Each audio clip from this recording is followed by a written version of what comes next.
Since deep space exploration and the question of whether or not there might be aliens are topics of interest to me, I make it a point to pay attention when I stumble across articles pertaining to exoplanets.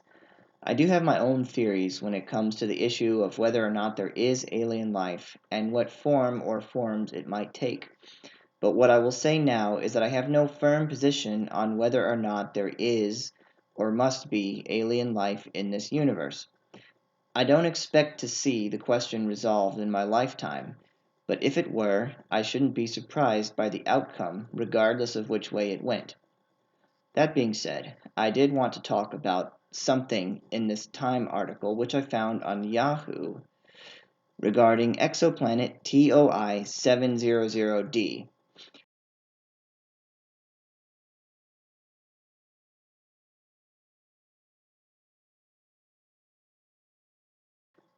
which they say resides in the habitable zone of orbit. I don't want to talk about the planet so much as I want to talk about a particular line of reasoning in this article which I find deeply flawed, yet unfortunately quite common. I read now from the article. If you ask astronomers how many planets in the universe harbor life, they will likely say there are only two possible answers: one or infinity. We can rule out zero thanks to the decidedly alive Earth, which means that so far one is the answer. But if we discover another, the answer jumps straight past two to infinity. The reason? You can posit a universe in which the confluence of factors that made life possible here are so complex that the right roll of the dice could statistically happen only once. But if it can happen more than once, why should there be any limit? So, I have to disagree. If you were to find life on another planet, then the amount of planets wherein it is possible for life to exist jumps to two. There is no basis for assuming a greater number, and certainly not infinity. If one travels through space and discovers life on another planet, then that proves only that life is there. It does not confirm or refute the possible existence of life elsewhere.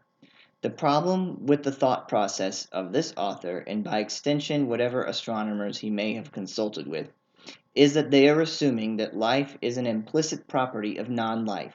There is no basis for assuming that life can come from non-life, regardless of how many species are cataloged and discovered or where they are discovered. To prove something like that, one needs to travel not through space but through time, and by that I mean back to the point where initial spontaneous generation of life from non-life occurred. I say one must travel through time because these things don't happen now and have not been observed to happen. But if it did happen and can happen, then it should be happening now. For example, rain is something which can happen, so it continues to happen and is easily observable. The spontaneous generation of life from non-life must be witnessed in order to become a scientific fact. And finding fully formed and functional life is not a demonstration of the process of how it came to be in the first place. According to Rudolf Virchow's cellular law, stated omnis cellula e cellula, every cell must come from pre-existing cells. In other words, it takes a cell to make a cell. Rudolf Virchow, who is considered to be the father of cellular pathology, was able to discern this truth at a time before DNA was discovered. All it takes to observe this is a microscope, and no one has observed a cell coming from something other than another living cell. The discovery of DNA has added more weight to Virchow's cellular law, rather than undermining it. Without DNA, there is no cell, and without the cell, there is no DNA. DNA decays rapidly when exposed to the elements outside of a cellular membrane. If anything in this universe is infinite, it is the gap between life and non-life. Even if a condition existed where all the chemical compounds needed to form a cell could be found in a muddy puddle, there is no natural process which can force them to become a cell. A junkyard might have every single component needed to assemble a car, but they never come together on their own to form a car, and that isn't the first thing most people assume when they see a car. But actually, starting off with a junkyard would be cheating, This analogy is too generous. For this to be a fair analogy, we must start off at a more basic level. Beneath the ground is every single chemical component needed to build a car. Yet no one proposes that a car can be formed by millions of years of erosion or lightning striking the ground. In fact, those natural processes will destroy an existing car, no matter how well made, given enough time. Natural processes are not constructive, they are destructive, and any observation of nature will show that. Furthermore, a bacteria cell is more complex than a car. And on top of that, bacteria is self replicating and self repairing. I would like to have a car with those features. I wouldn't have to worry about replacing the tires anymore, or repainting when it gets hit by a stone. All I'd have to do is make sure that the car could absorb the proper nutrients.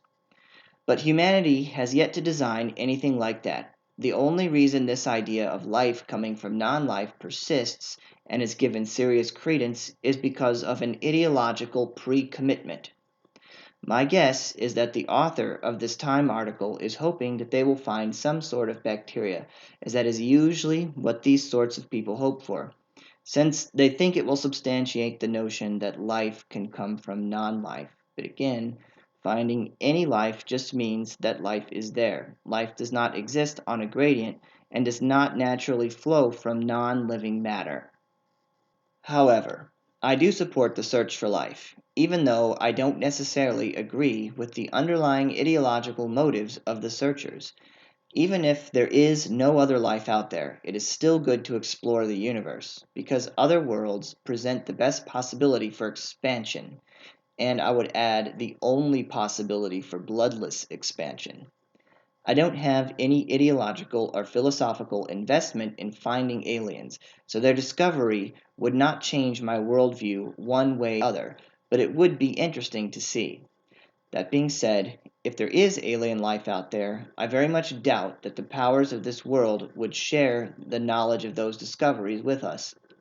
They would probably only share with us what serves their purposes, or at the very least, what doesn't undermine them. Because of this, I don't expect to find out about alien life, even if it is out there, and even if it is relatively close to us.